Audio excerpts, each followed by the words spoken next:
सबसे पहली किताब लिखी थी एरिस्टोटल ने। साइंस आखिर क्या बड़ा है, साइंस को थोड़ा मैं अपने ढंग से बताता हूँ, कसम से मजा आ जाता था। अच्छा लग रहा है, ये एडिटर मेरे को घूर रहा है क्योंकि इसने भी यही किया था।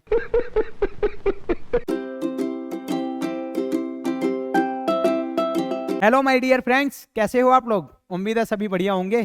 फन इन पाठशाला पे 1 लाख सब्सक्राइबर्स कंप्लीट करवा दिए आपने, उसके लिए बहुत बहुत धन्यवाद आपका। और आपने इतना प्यार दिया तो मेरी भी जिम्मेदारी बनती है कि मैं भी आपके लिए कुछ करूं। इसीलिए मैं सोच रहा हूं कि फिजिक्स को एक बढ़िया ढंग से यहाँ पर प्रस्तुत करते हैं, यहाँ पर वीडियोस अपलोड करते हैं जिसमें एक्सपेरिमेंट्स भी होंगे, फन होगा और सारी जो चीजें हैं उनको बहुत ही ब्रीफली और बढ़िया तरीके से एक्सप्लेन करेंगे। तो बिना बकबक किए मैं शुरुआत करता हूँ, क्योंकि आपका टाइम भी इंपॉर्टेंट है, मेरा टाइम भी इंपॉर्टेंट है। तो आज हम फिजिक्स का लेक्चर 1 चालू करते हैं। फिजिक्स आप सब जानते हो फिजिक्स क्या है, लेकिन मैं बेहतरीन तरीके से एक्सप्लेन करने की कोशिश करता हूँ। फिजिक्स साइंस का पार्ट है, तो फिजिक्स जानने से पहले हम साइंस को समझते हैं। साइंस आखिर क्या बड़ा है, आप सब जानते हो। साइंस का मतलब होता है कुछ भी चीज के बारे में जानना, टू बी नो समथिंग। ठीक है, जो भी कुछ अपनी सराउंडिंग में चल रहा है उसके बारे में जानना। किताबी डेफिनेशन बहुत सारी है, वो भी देख लेंगे, लेकिन साइंस को थोड़ा मैं अपने ढंग से बताता हूँ क्या होती है साइंस। शून्य से अंत तक, अंत से अनंत तक सब कुछ बताती है हमें साइंस। पाताल से पृथ्वी तक, पृथ्वी से सूर्य तक, और इस संसार के सारे फिनोमिना को एक्सप्लेन कर देती है साइंस। शरीर में रक्त के बहाव को, नदी में नाव को, और वायु के दाब को भी एक्सप्लेन करती है साइंस। और साइंस क्या क्या एक्सप्लेन करती है? प्रेम, मोहब्बत, नफरत और हंसी खुशी, सब कुछ चीज़ों के बारे में साइंस बता देती है। जब तुम खुश होते हो तो माइंड से डोपामिन रिलीज होता है, तो ये बायोलॉजी का पार्ट हो गया, तो ये भी साइंस ने एक्सप्लेन किया। ठीक है, क्यों खुश होते हो इसका कारण ही है। अब नफरत, प्यार, मोहब्बत सब कुछ एक्सप्लेन कर देती है साइंस। दवा, मर्ज, मर्ज की दवा, मर्ज दवा, सब कुछ बताती है साइंस। ठीक है, और साइंस की किताबी डेफिनेशन क्या है वो भी देख लेते हैं। सामने आप देख रहे होंगे साइंस की definition. It is the systematic study of structure and behaviour of physical and natural world. ठीक है, थ्रू ऑब्जर्वेशंस एंड एक्सपेरिमेंट्स। तो सारी चीजें ऑब्जर्वेशंस और एक्सपेरिमेंट से अपने आसपास जो भी चल रही हैं, अपने विश्व में, अपने संसार में जो भी चीजें चल रही हैं, वो सब कुछ सारे फिनोमिना को एक्सप्लेन कर देती है साइंस। तो अब एक बात बताओ मेरे को, मैंने है ना एक और डेफिनेशन बढ़िया सी देखी थी कहीं साइंस की। It is a religion, religion और सब्जेक्ट। ठीक है, इट इज अ रिलीजन और subject which provoke, which provoke to, it is a religion और subject which provoke to think about things logically. तो देखो, मैं ये बात क्यों बोल रहा हूं कि एक ऐसा सब्जेक्ट है या ये एक ऐसा धर्म है जो हमें सोचने पर मजबूर कर देता है। ठीक है, which provoke to think about things, कि चीजें अपने आसपास कैसे चल रही हैं ये हमें सोचने पर मजबूर कर देता है लॉजिकली, यानी लॉजिक के साथ इसका आंसर हमें मिल जाए। ठीक है, तो रामायण, कुरान, बाइबल, ये सब चीजें ग्रंथ हैं। साइंस भी एक ऐसा ग्रंथ है जो एक्सप्लेनेशन के साथ बातें करता है, लेकिन ये रामायण, महाभारत, ये सब विश्वास के साथ बातें करती हैं। तो जो चीज हम समझते हैं ग्रंथ जैसे कि विश्वास के साथ समझते हैं। ठीक है, कुछ चीजें ऐसी होती हैं जो एक्सप्लेनेशन के साथ समझते हैं, थ्योरी के साथ समझते हैं, या कोई जिसका कोई वैलिड प्रूफ हो, वो सारी चीजें मानते हैं हम। ठीक है, उसी चीज को हम एक्सप्लेनेशन कह देते हैं, साइंस कह देते हैं। उसके बाद कुछ ऐसी चीजें होती हैं जो कि जिनका कोई औचित्य भी नहीं है, जिनका कोई मतलब ही नहीं है, फिर भी लोग मानते हैं, उसे हम अंधविश्वास बोल देते हैं, यानी सुपरस्टिशंस। ठीक है, तो विश्वास, साइंस, अंधविश्वास, ठीक है, इन तीनों में बहुत ही ज्यादा अंतर है, लेकिन कहीं ना कहीं बिलीफ एक अच्छी चीज है। किसी चीज को मानना और अच्छे पथ पर चलना भी एक अच्छी बात होती है। तो रामायण और महाभारत, कुरान, बाइबल, इनमें से सारी चीजों में से अच्छी अच्छी चीजें बटोरो, कोई दिक्कत नहीं। लेकिन साइंस को भी लॉजिकली पढ़ना चाहिए। साइंस तो होती ही लॉजिक है, लेकिन साइंस क्या करती है पता है? अपने अंदर एक जिज्ञासा पैदा करती है, जिज्ञासा जगा देती है, चीजों को जानने की इच्छाओं को इंप्रूव करती है, बढ़ा देती है। तो अब देखो, मैं जैसे कि बता रहा था, इट इज ग्रंथ ग्रंथ मैंने लिखा था अभी पीछे, लेकिन अभी देखो हुआ क्या था। सबसे पहली किताब लिखी थी एरिस्टोटल ने, है ना, अरस्तु बोलते हैं इन्हें भारत में, तो एरिस ये नाम है तो पहले से ही। सबसे पहले अरस्तु साहब ने बताया था कि धरती गोल है, अलग चीज बता दी। ऑब्जर्व नहीं हो रही, फील नहीं हो रही, धरती गोल है, तो इनका मजाक बनाया गया। फिर है ना बाइबल थी, आप सब जानते हो, इसमें है ना धरती के बारे में जिक्र किया गया कि धरती चपटी है, तो इन्होंने क्या है बाइबल को गलत साबित करने की भी कोशिश की, तो यहाँ के प्रीस्ट वगैरह भी नाराज हो गए, ठीक है, जो कि वो कह रहे थे ऐसा कुछ हो ही नहीं सकता, हमें तो धरती प्लेन दिख रही है, काय को गोल है। तो ऐसे अरस्तु पर भी कई क्वेश्चन उठे, लेकिन काफी सालों बाद काफी रिसर्चेस हुई, देखा, और साइंटिस्टों ने बोला कि नहीं भाई पृथ्वी गोल ही है, तब जाके लोगों ने मानना शुरू किया कि अब तो चलो भैया मान ही लेते हैं कि धरती गोल है, ठीक है। तो अब धरती गोल है, अरस्तु ने क्या क्या एक्सप्लेन किया, वो सारी चीजें मैं बताने वाला हूँ नेक्स्ट चैप्टर में। ग्रेविटेशन जब हम पढ़ेंगे क्लास 11th में, नेक्स्ट चैप्टर में नहीं, लेकिन थोड़ा सा यहाँ भी एक्सप्लेन कर दूंगा। तो साइंस का पार्ट होता है फिजिक्स, केमिस्ट्री होती है, और बायोलॉजी भी होती है, और सोशल साइंस वगैरह भी सब साइंस में ही आ जाती है, मोरल साइंस। लेकिन बेसिकली जो हम साइंस पढ़ते हैं क्लास 9th 10th में, 11th 12th में, वो यही पढ़ते हैं, ठीक है, साइंस के अंडर। तो हम बात करते हैं कि फिजिक्स क्या है। आप सब लोग जानते हो यार, सब वाकिफ हो, लेकिन मैं फिर भी बताता हूँ। फिजिक्स 2 शब्दों से बनती है, ग्रीक वर्ड है फिजिक्स, फिजिको, ठीक है, प्लस एक्स।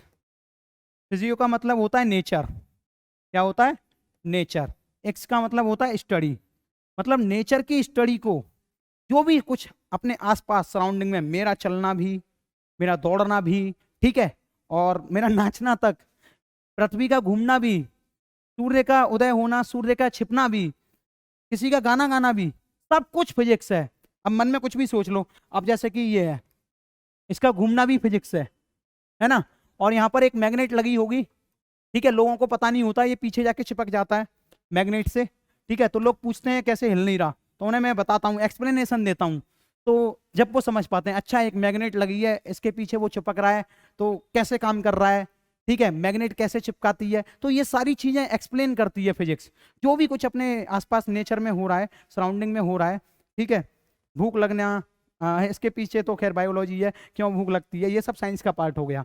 अब केमिस्ट्री, केमिस्ट्री को बोलते हैं हिंदी में रासायनिक विज्ञान, ठीक है, रासायनिक विज्ञान यानी केमिकल्स के बारे में स्टडी करना, इसको भौतिक विज्ञान बोल देते हैं। मातृभाषा को भी ध्यान में रखते हुए हम थोड़ी थोड़ी पढ़ाई करते हैं। बायोलॉजी को हम बोल देते हैं जीव विज्ञान। तो इन सब चीज़ों के बारे में नहीं पढ़ते, अभी हम पढ़ रहे हैं फिजिक्स। अब एक बात बताओ, फिजिक्स अच्छे से समझते हैं किताबी डेफिनेशंस के साथ। देखो ये क्या है, लॉस और प्रिंसिपल पर टिकी हुई है। कोई भी चीज़ हमने देखी, वो हमें एक्सप्लेन कर दी गई, उसके नियम बना दिए गए, उसके सिद्धांत बना दिए गए, ठीक है, कि अपने यूनिवर्स में आसपास क्या हो रहा है, तो उसी चीज को हमने डेफिनेशन दे दिया, it is the loss and principal that governs universe, ठीक है। और उसके बाद एक ये भी है, law that explain about physical world, ऐसे नियम जो अपने फिजिकल वर्ल्ड को एक्सप्लेन करते हो, जो अपने आसपास की दुनिया को एक्सप्लेन करते हो, जो कुछ भी हो रहा है अपने वर्ल्ड में, अपने विश्व में, ठीक है। अब उसके बाद आप सबको पता है कि फिजिक्स बहुत ही अच्छा टॉपिक है, पढ़ेंगे तो बहुत ही इंटरेस्ट के साथ पढ़ेंगे, एक्सपेरिमेंट्स भी पॉसिबल हैं इसमें बहुत सारे। और यहाँ पर बार बार तुमको जो शब्द देखने के लिए वो मिलेंगे, वो मिलेगा, एक तो लॉ बार बार मिलेगा, ठीक है, प्रिंसिपल भी मिलेगा, है ना, उसके बाद तुम्हें हाइपोथेसिस भी मिलेगा। तो इन चीज़ों को समझ लेते हैं एक बार। हाँ, प्रिंसिपल, लॉ, और फैक्ट्स भी मिलेगा देखने के लिए, ठीक है, थ्योरी, बार बार थ्योरी भी मिलेगी। तो इन चीज़ों को एक बार एक्सप्लेन करता हूँ मैं अच्छे से। लॉ क्या होता है, लॉ क्या होता है, nature of, rule of nature. Rule का मतलब नियम, ठीक है, नेचर, प्रकृति के नियम क्या हैं, इस चीज को एक्सप्लेन करेगा। और रिजल्ट, परिणाम के बारे में बताएगा, ठीक है। और देखो कुछ घटनाओं को एक्सप्लेन करने के लिए हमें मैथमेटिक्स की जरूरत पड़ती है, तो घटना, ऐसी घटनाएं जो मैथमेटिकली एक्सप्लेन हो जाती हैं, ठीक है, वो भी लॉ बन जाते हैं। जैसे कि F equal to minus G m1 m2 upon r square, ये न्यूटन्स लॉ ऑफ ग्रेविटेशन है, ठीक है। यही बताता है कि सूर्य के इर्द गिर्द पृथ्वी, वीनस, सैटर्न, ये सारे ग्रह कैसे चक्कर लगाते हैं, ठीक है। तो ये क्या है, ये मैथमेटिकली रिप्रेजेंटेशन है न्यूटन्स लॉ ऑफ ग्रेविटेशन की, उसका एक्सप्लेनेशन भी था। तो ये एक नियम बन गया, ठीक है, ये एक नियम बन गया। अब तो हम यहाँ पे कह सकते हैं कि घटनाओं को मैथमेटिकली एक्सप्लेन कर देते हैं, तो वो भी लॉ बन जाता है। Rules of nature, result. और प्रिंसिपल क्या होता है, प्रिंसिपल होता है सिद्धांत। सिद्धांत इसको हिंदी में बोलते हैं, डेफिनेशन नहीं है, मतलब कोई भी चीज क्लैरिटी के साथ समझा दे, ठीक है। प्रिंसिपल क्या करता है, सपोर्ट करता है लॉ मेकिंग में, ठीक है, इट प्रोवाइड गाइडलाइंस। तो प्रिंसिपल क्या होता है, यहाँ लिखते हैं, इट प्रोवाइड गाइडलाइंस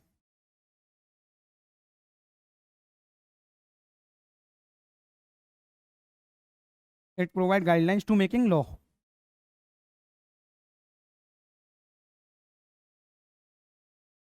ठीक है, अब एक बात बताओ, हाइपोथेसिस क्या होता है? देखो, किसी भी लॉ को या प्रिंसिपल को एक्सप्लेन करने के लिए हमें पड़ती है थ्योरी की जरूरत। थ्योरी कहाँ से आएगी? चार लोग थ्योरी दे रहे हैं, मान लो कोई भी थ्योरी दी, चार लोगों ने, एक्स साइंटिस्ट ने कुछ बोल दिया, वाई साइंटिस्ट ने कुछ बोल दिया, ठीक है, सनी यादव ने कुछ बोल दिया, न्यूटन साहब ने कुछ बोल दिया, ठीक है। तो लेकिन मान लीजिए कि हाइपोथेसिस वन एक थ्योरी, हाइपोथेसिस मतलब इस चीज को हम हाइपोथेसिस बोल देते हैं। अभी जिस पर शंका हो हमको, या ये जो एक्सप्लेनेशन दिया है उसको हम बोल देते हैं कि चलो ठीक है, अभी इसका वैलिड प्रूफ नहीं है एकदम, इसको मान लेते हैं, फिर एक थ्योरी बनाएंगे इनसे मिक्स करके, ठीक है, उसी को हम बोल देते हैं एक्सप्लेनेशन। ठीक है, H3H4 थ्योरी।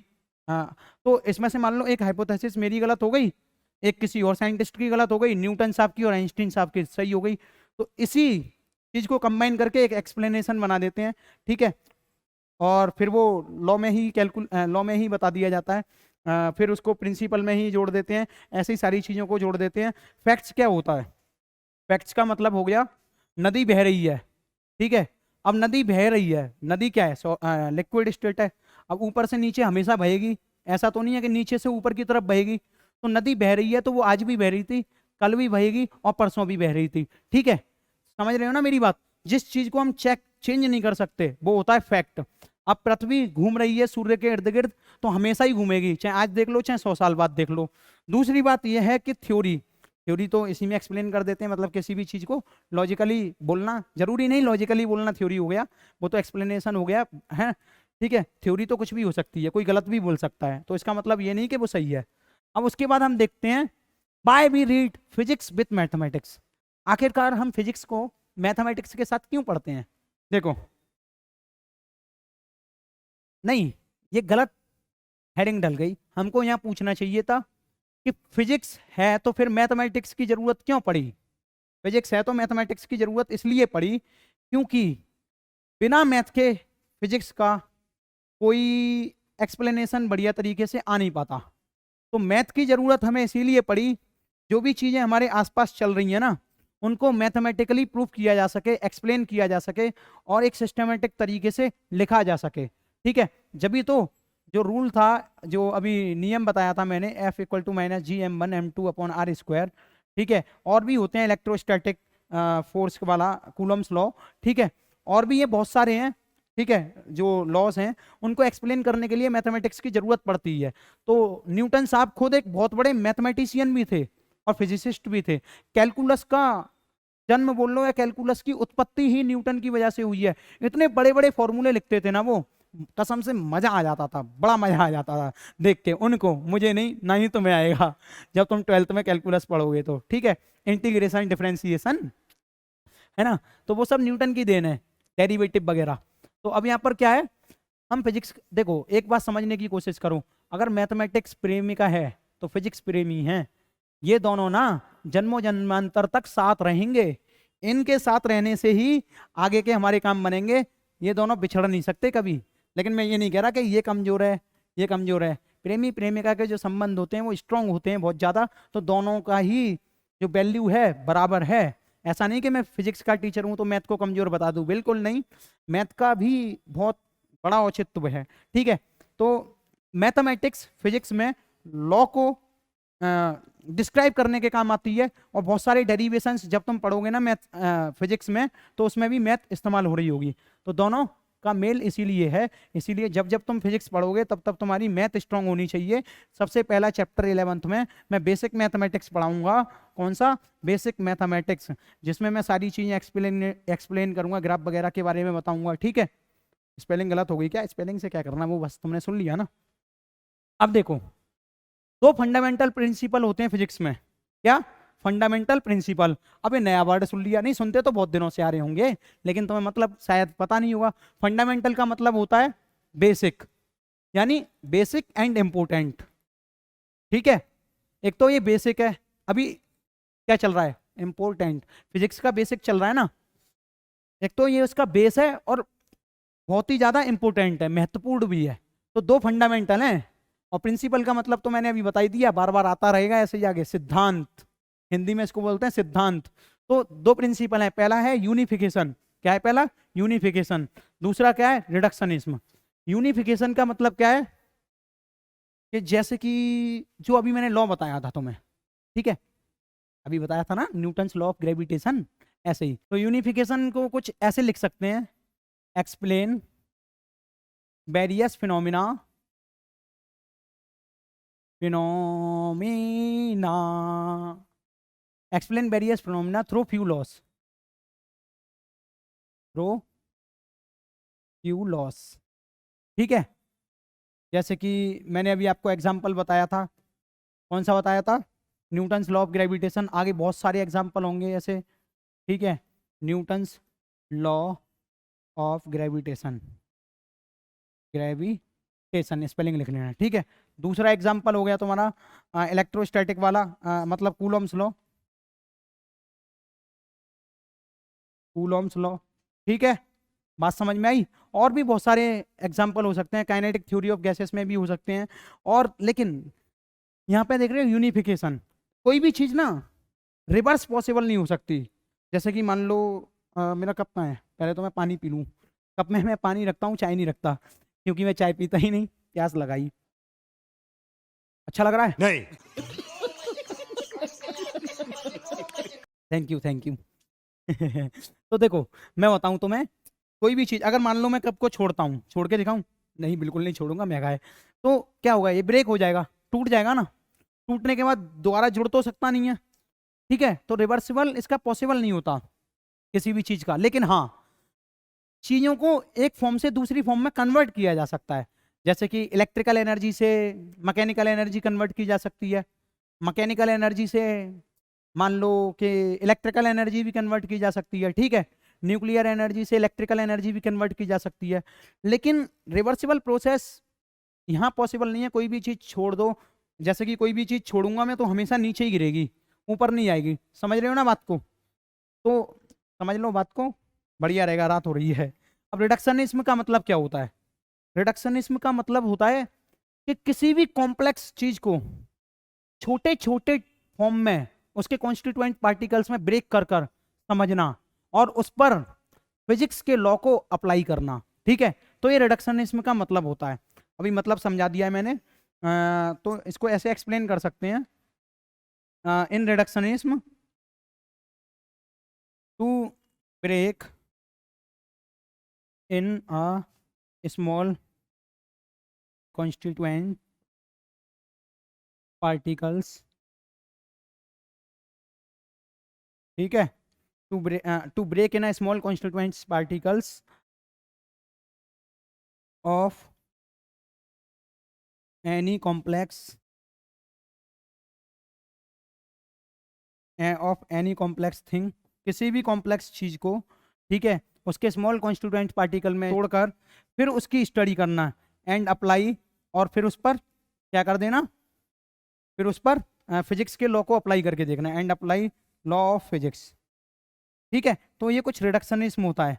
जैसे कि मैं तुम्हें एग्जांपल दे रहा हूँ, ये डेफिनेशन लिखना चाहो लिख लो, इसका कोई मतलब नहीं बनता, वैसे ही एक्सप्लेन किया है।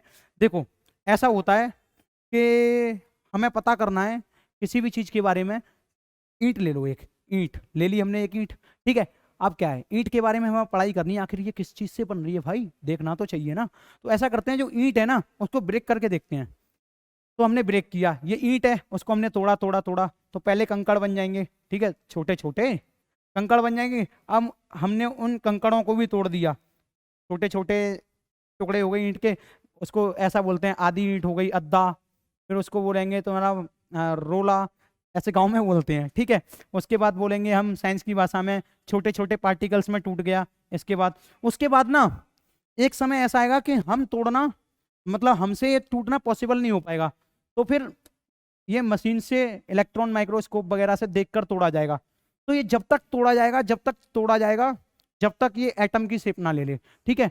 तो सबसे छोटा जो स्मॉलेस्ट पार्टिकल होता है ना, वो एटम होता है। तो अब हमें समझ में आ गया ये चीज टूट टूट कर किससे बन रही है, एटम से। तो सारी चीजें यहाँ पे एटम से बन रही हैं, ठीक है। तो ऐसे ही स्टडी करते हैं किसी भी बड़ी चीज को तोड़कर देखना। जैसे कि ये फ्रीजर है, मान लो फ्रीजर मेरे पास नहीं है, कोई भी फ्रीजर है, ये डिजिटल बोर्ड है। अब इस डिजिटल बोर्ड में क्या क्या लगा है, ये चीज पता करनी है कि भाई इसमें लाइट कैसे आ रही है, ये चल कैसे रहा है, इसमें हम मार्कर से लिख कैसे पा रहे हैं। तो ये चीज कब पता चलेगी, जब हम इसको खोलेंगे पीछे से। मान लो ये कोई एलियंस आए हैं, ये डिजिटल बोर्ड पहाड़ों पर पड़ा हुआ है सही एकदम, और लाइट भी है उस पहाड़ पर, ठीक है।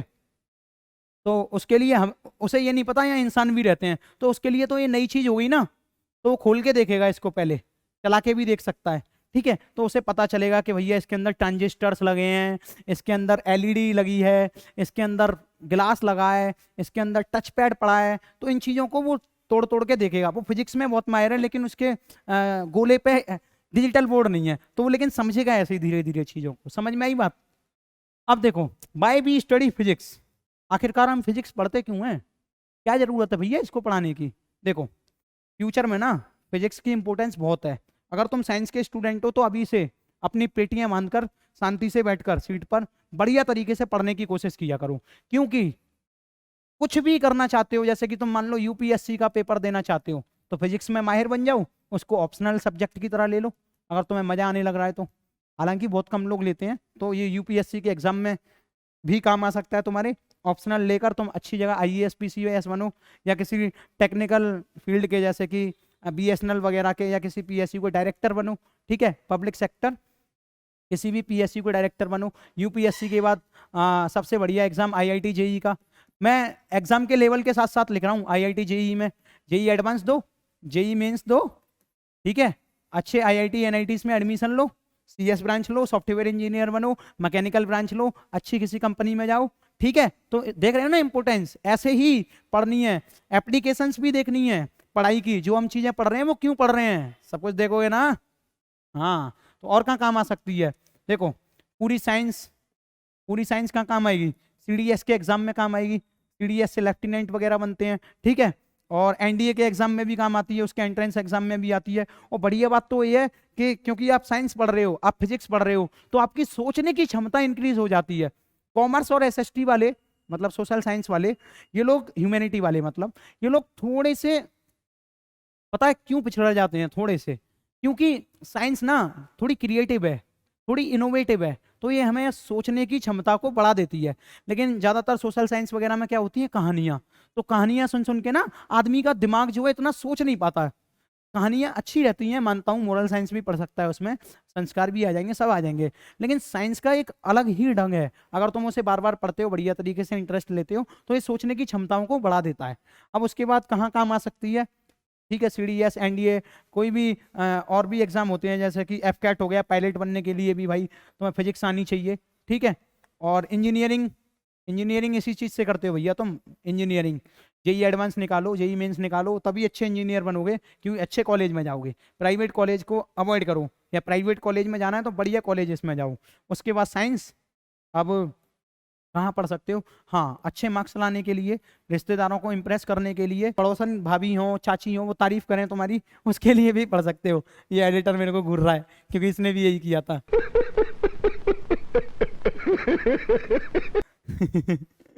हाँ, बहुत बहुत जगह है, बहुत जगह अप्लाई हो सकती है फिजिक्स, सब कुछ एक्शन में चलेगा, मस्त एकदम बिंदास, ठीक है।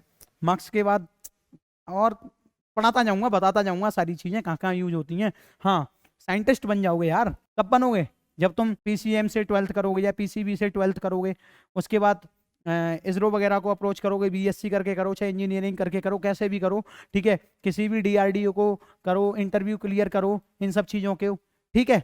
वैसे इंजीनियर्स ही ज़्यादातर इसमें जाते हैं, बीटेक करेंगे, एमटेक करेंगे, पीएचडी भी करेंगे फिर, और डायरेक्ट भी चले जाते हैं। गेट का एग्जाम होता है इंजीनियरिंग करने के बाद, देते हैं इसको गेट का एग्जाम, ठीक है। तो उससे पब्लिक सेक्टर मिलते हैं, तुम्हें पीएसयूज मिल जाते हैं, बहुत अच्छे अच्छे, अच्छी रैंक होगी तो तुम इसरो डीआरडीओ में भी एंट्री ले सकते हो, हथियार भी बना सकते हो, ठीक है, देश के काम भी आ सकते हो। उसके बाद आर्मी में भी जा सकते हो इंजीनियर्स बन के, ठीक है। अब देखो, तुम्हें जो क्लास 11th और 12th में फिजिक्स पढ़नी है, उसका एक बार डिटेल में देख लेते हैं क्या क्या है सिलेबस में। तो सब कुछ पढ़ाने की कोशिश करूंगा बढ़िया से एकदम, फिजिकल वर्ल्ड, तो ये जो मैं पढ़ा रहा हूँ ना, लगभग फिजिकल वर्ल्ड ही है ये, सब कुछ एक्सप्लेन कर दिया फिजिक्स के बारे में, भाई फिजिकल वर्ल्ड हो गया, ठीक है। तो ये डिटेल में तो नहीं किया, लेकिन ऊपर ऊपर की बातें मैंने बता दी हैं। उसके बाद यूनिट एंड मेजरमेंट, मोशन, तो ये सारा है ना, एक बार स्क्रीनशॉट ले लो तुम्हें जो जो पढ़ना है। ले लिया कुछ? ठीक है। अब देखो मैं इसमें बताऊंगा नहीं क्या क्या पढ़ना है, ये सारी 11th क्लास में पढ़ना है, 11th में, ये 12th में पढ़ना है ना, और सबका अच्छा खासा वेटेज है। उसके बाद फिजिक्स एंड टेक्नोलॉजी, फिजिक्स को टेक्नोलॉजी की मदद से कैसे इस्तेमाल किया जा सकता है। देखो ऐसा होता है, now physics give new technology, काफ़ी सारे लॉस हैं, लॉ, ठीक है, लॉस यानी नुकसान नहीं, लॉस, ठीक है, और काफ़ी सारी ऐसी थ्योरी हैं जिनके हिसाब से, जिनका इस्तेमाल करके टेक्नोलॉजी को बढ़ाया जा सकता है। जैसे कि न्यूट्रॉन की खोज हुई थी, ठीक है, इलेक्ट्रॉन की खोज हुई थी, ठीक है, न्यूक्लियस की खोज हुई थी, सब सब खोज हुई थी ये धीरे धीरे, लेकिन इन्हीं चीज़ों का इस्तेमाल करके एटॉमिक बम बना दिया हरामखोरों ने, ठीक है, हाँ नुकसान कर रहे हैं तो हरामखोरी हुए, एटॉमिक बम बना दिया। और कुछ होशियार लोग थे तो इसी चीज़ का इस्तेमाल करके न्यूक्लियर एनर्जी बना दी। और न्यूक्लियर एनर्जी का क्या काम है पता है ना ब्रो? न्यूक्लियर एनर्जी, ये भी न्यूक्लियर एनर्जी का काम करती है, लेकिन ये गलत दिशा में जा रही है, एटॉमिक बम, हाइड्रोजन बम। लेकिन ये जो न्यूक्लियर एनर्जी का इस्तेमाल हम लाइट बनाने में भी करते हैं, क्या, लाइट, बिजली। देखो भैया ऊर्जा ना सब में होती है, लेकिन किस दिशा में इसको इस्तेमाल करना है ये बहुत बड़ी बात है। देखो तुम्हारे सामने एक ही उदाहरण है, न्यूक्लियर एनर्जी बन रही है, ठीक है, चाहे इसका बम बना लो, चाहे इसकी लाइट बना लो, लाइट जो है प्रकाश फैलाती है और बम जो है हाहाकार फैला देता है पूरे विश्व में, ठीक है। अब दूसरी लाइन लिख रखी है मैंने, need of technology give rise to new physics. Physics में कुछ और कॉन्सेप्ट बढ़ा देती है, क्या, जो टेक्नोलॉजी की नीड है। जैसे कि मान लो हमें आज से 50 60 70 साल पहले नहीं पता था कि ट्रांजिस्टर नाम की कुछ चीज होती है, ठीक है, इतने बड़े बड़े टीवी के बॉक्सेस आते थे, पता नहीं क्या क्या फिट होता था उसके अंदर, ठीक है ना, इतने बड़े बड़े टीवी के बॉक्सेस। फिर जैसे ही सोचने लगे लोग, फोन भी इतने बड़े बड़े आते थे, इतने बड़े बड़े टेलीफोन, तो फिर लोगों को लगा कि यार जब ये चीजें बन सकती हैं तो इनका साइज भी तो छोटा हो सकता है ना। तो उन्होंने क्या किया, धीरे धीरे ट्रांजिस्टर का आविष्कार कर लिया। ट्रांजिस्टर का आविष्कार क्यों किया?